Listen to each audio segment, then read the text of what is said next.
Hello everyone, welcome back to another episode of the VA Hunting Bros. Lowell and Eldon are here again to talk to you about all things VA hunting or something. We are just about at the beginning of October. Lowell, what's the buck movement been like where you've been? The buck movement? I'm going to put it on a scale on about a 6 out of 10. Okay. Yeah. I think we've heard too many episodes of Fresh Radio lately, I guess. It's getting the juices flowing, though, for our opening day is Saturday. Wow. What did you just do? Oh, wow. We're recording this episode outside while Lowell's watering his myself. strawberry plants, and he sprayed himself. Woke me up. Fortunately, I think he missed the mic, so that was a good move. So yeah, opening day is Saturday. Do you have your plans all set up? Well, we should probably talk. The youth season just wrapped up. That's right. It's just a two-day hunt. That was last weekend, right? We've been doing our normal scouting, but then we did a little bit of field inventory, I guess you'd call it, the evening before. We saw probably close to 20 deer that evening on the neighboring farm. I thought it was only 15. Whatever, close to 20. Yeah. Including one pretty decent buck. Yeah. And a bunch of does. And so we kind of used that to as intel where to go and set up on some. Dawson and I went out the following evening, and we tried to do kind of a stalk on some deer, and it's really difficult with a young person. Yeah. Who they just can't pull up the gun and shoot and such. Yeah. Like you had a tripod rest kind of a thing. Yeah, he really needs that to get a good steady shot off. And so we were sneaking through the woods, and there are some young bucks in this corner of a field, which it was kind of fun. It's something a little different for him, walking quietly, whatever, instead of just, sitting there and having him come out. Yeah. Anyway, we actually got to where he could have shot, I think, but it's always just a little bit of a zen. I probably been thinking about this after the fact. I'm too cautious with him. Like, I want him to make a good, well, obviously shot. Anyone wants to make a good, clean shot, but I'm so worried that he's going to mess up or miss or wound something. I think I really worry about that, like about it bothering him and making. Yeah. You just want their first experiences. I mean, he's already shot one deer, but you want their first experiences to be good, positive. Yeah, but exactly. I think I'm almost so cautious about that I'm like too don't give him just the green light to shoot. Yeah. I mean, when we were kids, we just shot. Yeah, well, I think we had more experience shooting guns growing up. Small game, and like groundhog hunting, stuff like that. Yeah. So anyway, he didn't get a shot on the bucks. They went back in the woods, and then some does came out, and he could have. There were definitely opportunities there too, and I was a little worried about the one direction where he was going to shoot, and so we ended up not shooting. I was trying to get him out in the field where it would be a safer shot. Yeah. And they did eventually work out there, and then we were losing light really fast, and they were standing in beans, beans up past their bellies, and you're trying to pick them out in the beans, and it was just kind of a shot would have been more like just kind of like going off of where their back was. No, it wasn't. It wasn't, especially early. It wasn't that bad. Like, okay. I don't know. It was just a bunch of stuff going on, Yeah. and we kept shifting around where we were. We were just inside the woods a little bit, which actually we had decent cover for that. But then there were branches in the way, and one of the times they were down over the hill where he couldn't see them, and Yeah. from where I sit up a few feet higher than him. I could see him fine. I was like, I think you can shoot, and he's like, I can't hardly see them. It's just challenging with Yeah. Yeah.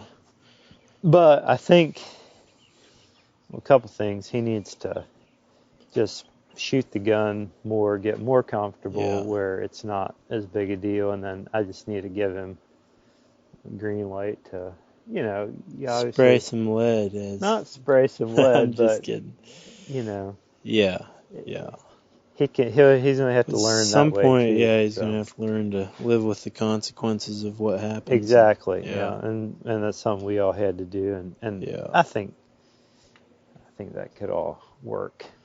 Yeah. So anyway, where are you headed next year to work? I'd kind of like to get him. Because if we're gonna stand and talk, I'd rather not have that AC droning in the background. I'd like to get him. What do you think about him using the crossbow? I mean, I don't know. Dad's crossbow.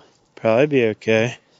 I was thinking about that a little bit. I wonder if we shouldn't. I've always thought, well, he just use a rifle, but he can't rifle hunt until the middle of November. Yeah.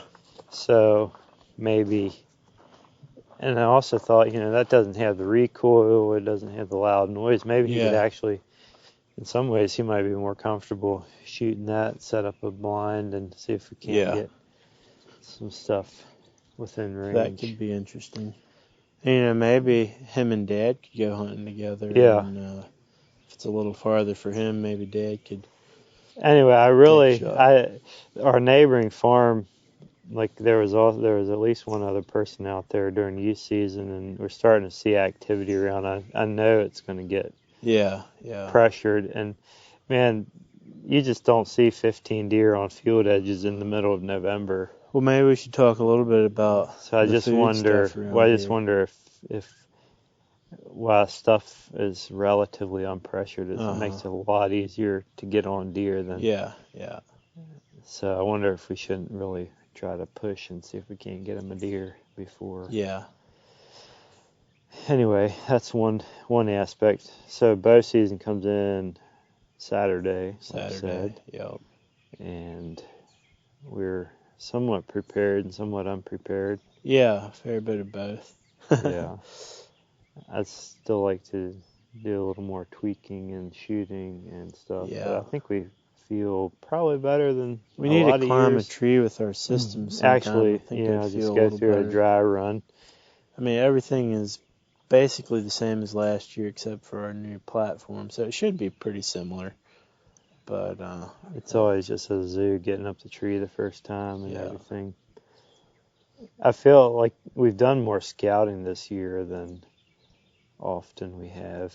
So as far as having some ideas about what we want to do, I did this little blitz scouting, which I've been wanting to do. I did it a week or so ago on a pouring rain day. It basically stopped raining as soon as you got back in the truck, probably, and came home. Probably, man. I came home drenched. Yeah. But I felt like it was a day I could pretty much go anywhere and do stuff without it was heavy enough. I think it would wash my sun away. So I hung some cameras. I just went through some stuff that I just wanted to quick blitz through it and look for fresh sign. And I found sign. And if you're running through September 20, that's stuff that's been made in the last 2 weeks, as far as specifically rubs and scrapes. So I found some of both, and I think it's given us some intel about some spots maybe to key in on here early season. One thing we've kind of noticed is we really have basically no acorns that we've found. Yep. And so it almost seems like deer are hitting beans at this point of the year, which seems a little bit out of the normal. seems early Yeah. that they're hitting beans. And maybe the beans first are part of drier and October. they're It's probably some of all of that. easier for them to chew up. Yeah, or whatever, but I have been looking up into oak trees all around, Yeah. and I have white oak specifically. Now I think we probably will get some red oaks later on, but yeah. the places I was looking for One just fell persimmons, right there. yeah, these yard trees always have acorns though, even when the woods trees don't. I don't Yeah. know why.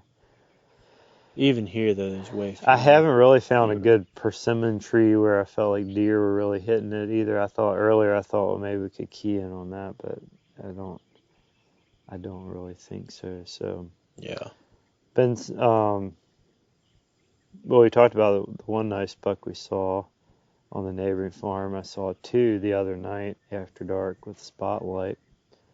It was a little ways after dark, but this time of the year I don't think they're moving that far. So I think they're probably bedding not too far. You think like there? I'll tell you where as soon as we get off the air. Yeah. Where I think they're coming from. But they were both definitely bow shooter bucks. Yeah. Pretty nice. And been getting a little bit of trail camera intel that we can't divulge on a public airway. But some deer, actually a bachelor group, which is very interesting to me that was still a bachelor group here. That was on that camera that I had to send back to Browning because it very frustrating. I snuck in on that rainy day. Yeah. I put a cell camera in a place where I didn't want to have to go back in. Exactly. And we knew it wasn't sending pictures, and so I actually snuck in like in the middle, late afternoon on a day it was kind of windy and dry, and I kind of J-hooked around and hoped I could there's way too many things around here that make noise. Yeah, it was definitely worth sneaking in there. That camera had only been in there for 5 days. Maybe we should just try going inside. It might actually be I hung another less one noisy in there. back in its place, but I don't know. I had this weird thought on that maybe I should go in Friday night and check that camera. What do you think about that? Wait till 10 o'clock, 9 o'clock, I mean. I don't know. Well, think about it. If they clear out of the bedding area. I was more thinking about staffing at the farm. Yeah, the farm. Yeah. That other little thing we do in the fall. Well, if they clear out of the bedding area, I could slide in, and if they I think that makes sense. Slid out of the bedding area that night, I wouldn't be disrupting things, and I could potentially be in there the following morning.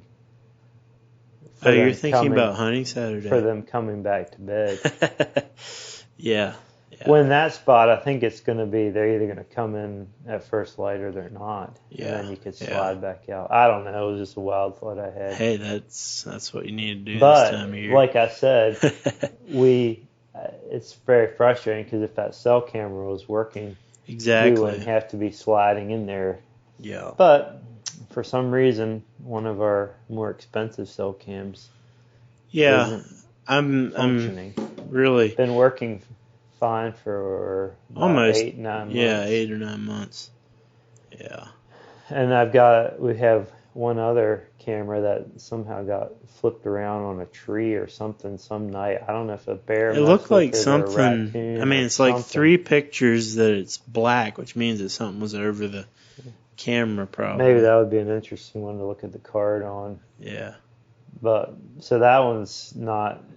It's gotten like one deer picture since, but it's kind of hard to get to, and it takes a while to get there. And I just haven't got back, and it's driving me crazy. Yeah. But I don't have time to run there. Well, actually, I thought about doing it today. We'll see. Yeah. And the other camera, which I put out on that rainy day, it's not in an awful place, but I'm not getting any buck pictures on it, so I'm not sure if I should slide in and move that one. I'm trying to remember where that one is. It feels like it's at a place where once the pressure gets on and maybe they shift away from where they're going to get hunted, I'm pretty sure. or even maybe where I hunt them, they might get pushed back that way. So Oh in some yeah, ways, that place. I remember now. in some ways, you could say, well, it'd be better just to leave it, but I feel like it's not really giving me Yeah, current intel. well, it is in a way. It's telling you that there's nothing there right now, or nothing walking in I've front of been your getting camera does right on now. it actually pretty Yeah. frequently.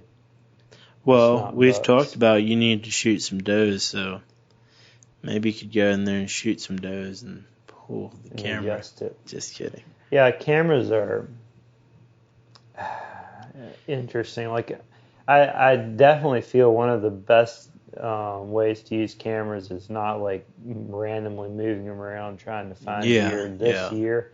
Though, well, I mean, using them more in a long-term historical patterns kind of way and learning stuff for like the following year. And you know, we had that one we put on that primary scrape, a month and a half ago. We haven't been back to that one.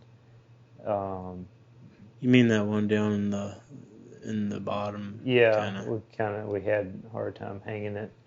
Yeah, you know, we haven't checked that one. That's a non-cell camera. We were gonna put a cell camera there, but there wasn't any service. reception. Yeah, I've got two over here that I've not been back to for a long time. It and just they're feels ways like back in too, right? one of them is and one of them's not. One of them's on field edge. And then so now we're a couple days before the season. It feels like there's probably relevant information on those cameras. Yeah. But then it's always the thing. Okay, well, do you just wait till season, go in and possibly check it and hunt the spot? Yeah. Based on what you're seeing, if you're going to intrude anyway, Yeah, or exactly. do you blitz through these places, grab these cards, and then use that to figure out some strategy for the first week? Hard to say. Hard to say. Yeah, well, there's definitely a number of things that we're trying to figure out here heading into October, into our bow season. Yeah. But yeah, my whole thing, my game plan is, okay, let's sort of view this October as one big out-of-state hunt. Okay, we've done a little bit of out-of-state hunting. You're saying just as far as intensity and like... well, intensity, but okay, so my little scouting mission the other week. Okay, You're talking more about approach, like... Yeah, scouting and continuing to scout Sure. and continuing to use the most recent information. Yeah. I mean, we can sit back. I think you do a little bit differently if you have private property and you don't just go crashing in. Yeah. But, okay, last week I went through, I found rubs on trails, rub lines, couple spots. Well, we know that was made in the last 2 weeks. Yeah. So dive in and hunt them. That's what you do on an out-of-state hunt. You hunt fresh sign. I feel like just in general this year we're ahead of the curve on what we know or think we know about the current status of things. Like other years we haven't done a ton of scouting, maybe a little bit, but then first of the season we kind of, as Dad used to say, bow season is scouting season, where we'd not sit back, but we'd ease into places and kind of figure things out as we go. Which there's an element of that has to happen. You have to, like, even where we have that one camera and it's very secure, those deer were only moving on it. I mean, there were no daylight pictures. Yeah, exactly. Bucks are not moving that far right now. So there's that part of it too. Like, you do wait till the conditions are right maybe, but I guess there's always a balance, right? Yeah. But if you have a couple of, quite a number of spots, and so where you can go in and throw a sit at something where it's like, okay, there's good sign here. I know this sign has been laid down the last 2 weeks. Mm-hmm. Go instead of trying to save it for the rut, hunt it. Yeah. Especially if it's close to like some bedding. Yeah, exactly. With things moving. So I don't know. That's kind of my thing. Like, just be very aggressive with scouting, And I don't know. I want to try that approach. Maybe we'll end up hating it and we'll blow everything up and we'll. Well, maybe wow, we'll learn how to balance things we better. were way too. We went into spots we should have not went into. Yeah. But I'd almost rather overdo it one year and. Well, so we're pretty limited in when we can hunt in October. It seems like, just looking at it from here, like being a little more aggressive. Like, what are you out? I mean, yeah. Well, yeah. Two things. So one, our time is pretty limited in October, so you just will do it. Yeah. And the other thing is, we're planning to go to Missouri the first week of November, and so if you basically 7 to 10 days during the kind of the really peak good time part here. of part of the rut, you're not even going to be hunting these places. Why not dive in and and give do it a some whirl? Of that. Yeah. It always has that period of time to cool down while we're going anyway. There you go. Well, from us anyhow. Yeah, that's There's true. enough Some of these places are going to get. I mean, like our neighbor's farm. Okay. That's place it seems like it gets pounded harder and harder every year. Yeah. And now with crossbows and everything, people are in there during bow season where they wouldn't have previously. Last year, like there was people in there throughout the whole rifle season. Well, rifle season, muzzleloader season, you're really got hammered. Yeah. Bow season, some. But it used to be you could kind of count on like the first week and a half, 2 weeks of rifle season were going to be crazy. Yeah, and then we kind of had it to ourselves. I mean, you saw a honking big buck. It had already shed half its side. Oh, yeah. Right on a field edge, like that was December. It was right at the end of the season, so end of December. It just feels a little different. And maybe the whole place is getting a little bit more open. Yeah. And stuff too, so it's doesn't have. Habitat-wise, it is changing some. Yeah. Well, I don't know. We'll update people once we get open and we start implementing some of these crazy ideas and seeing what transpires. Yeah. But I found scrapes, no doubt this year scrapes, and they're not just working. Well, some of the pictures we have are deer working licking branches and stuff. So including that that one. Ooh, doggies. Lowell's starting to get twitchy in his sleep at night dreaming about these deer. Yeah, there are a couple deer that I really want to see. Yeah. Very well. I was just thinking the other day, the deer we had on camera back here, on the bean field in the corner. Yeah. Back in July or August. Yeah, like we haven't seen a lot of them on cameras recently. I guess we're not running a ton of cameras. We shifted those cameras. See, this is the other thing. So my strategy in July and August was, okay, let's just find bachelor groups and find bucks. Yeah. Okay, so I shifted cameras out of that area and used them in other places. Well, now we don't have one there right now. So there probably should be one there. Especially because they're hitting beans like crazy over here. There's beans back there. I guess they haven't cut them yet. In that secluded field, which is very near where I shot my deer. And some of that you probably could set up pretty nicely for bow hunting. That scrape you shot your deer on. Exactly. I was thinking about we ought to have and you could argue it could be a cell camera on that scrape. Yeah. Though I think that one might not be as critical because you can kind of slip in and. Yeah. The thing about that one is wind is always a little tricky, or a lot tricky. I'm still not sure how you made that work when you shot your deer. It was a windy evening. Well, do you remember what the wind direction was? Yeah, it was southwest. Yeah. And he was quartering into it. Yeah. But it was strong enough that I wasn't worried about thermals. Yeah, it's kind of in a bottom. It's always. But the weird. wind was almost coming up the bottom, so I don't think it was swirling that bad because of that. Otherwise, I think if it had been more crossing, it would have swirled quite a bit. Yeah. I had a lot of deer around me that night, and they didn't. A ton of does They too, didn't right? smell Yeah, me. yeah. So Did Dad talk to that guy? he's going to. It's Okay. on the to-do list. Yeah, so, I mean, I wasn't going to say this, but in case Steven's listening to this, but I guess deer are hammering beans. We said it earlier, Yeah. actually. Well, I think he might know that too. I think he knows that. But no doubt about it. If they're, I mean, with no acorns, the they're field just, down by church the other night, Dad pulled out 10 Yeah. or 15 deer in that. There was something about that night, too. Like, it's one of those nights Was that where the there's night you deer saw the deer everywhere. across the road too? Oh, what night Maybe was not. that? Sunday night?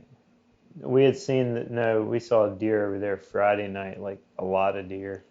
It was a nice, cold, Yeah. cool snap. No, I was meaning the night you saw the 2 bucks right over here. That was just, It wasn't the same night it though. wasn't last night, it was the night before Hmm. that I saw the 2 bucks Very over good. here. There were actually 3 of them, and one of them went down to that cutover, and the other ones continued on. They actually ran through the beans, like where we could get a really good view of them. And I don't know. I wonder the one that actually went down the cutover, what if that was bigger? You never know. I don't know. But all I know is 6-pointers taste pretty good. yeah. So yeah, we talked about the beans and the no acorns, and yeah, that's pretty. Kind of got our. Oh, I know what I was gonna say. This thing has wandered way off long. I'm just fired up about the season. Yeah. I guess fortunately or unfortunately, I don't know, but we have corn on the back of our place, which really feels like it thickens it up and provides a lot of cover. Otherwise, we're pretty open on the back of our farm. This is our home farm where we have exclusive access. Yeah. But the corn is drying down way earlier this year than normal. I thought it'd probably stand well into November or even December. Not so. They're probably going to cut it Monday or Tuesday. Wow. Which I think we really ought to hammer those fields first Are both thing. fields about the same as far as same. dryness? Yep. Huh. So they're going to cut both fields. Interesting. So I think we definitely should hop in there if we get a chance right after they cut them or as they're cutting them, whatever. But we're suddenly going to lose that cover. Those are 2 places that we don't have any cameras back there, really. Yeah, I scouted the back along the big hill, right on the edge of that cut, but that was before stuff would have been. I was trying to think when that was. You mean the new cut on the top part? Yeah, which is really thick. I think that would have been before stuff would have shed velvet, so probably not rubs. So that would be a good place just to slide through and look for rubs right now, right on that transition. Or even right as they're cutting or right after, because you figure there'd be enough racket while they're cutting, probably bump stuff off, but maybe not. That cut is thick. It's right how you want, 3 years old or whatever. And the field up the road, there's a cutover on the back side of that, and you got that edge. I really think getting up in a tree there and glassing out on that cutover and watching a big rack stand up and run it down like Zach would be. Now, if they cut it early next week, would there be any planting a cover crop in it for the winter or not necessarily? We could. I mean, or maybe we could strategically plant a corner of it where we could pull the deer in. Yeah. Probably so. Very good. Well, we're excited for hunting season, and we'll try to record some more episodes throughout the season. And hopefully we will keep you updated somewhat frequently while we're in Missouri. Or maybe I'll just keep them all and then put them all into one episode after we come home. Ideally, we do little updates every day, wouldn't it? Just I think it'd be valuable information for us to go back and listen to. Yeah. Well, that's all we do these for is for us. So right. It's very selfish. For us and for the children. All right, well, thank you all for listening. Wow, this is a lot longer than I thought it was. Yeah, hope you have a good hunting season, and hopefully you're about ready to get in the woods or have been in the woods for a bit already. And we will talk to you again some other time. See ya.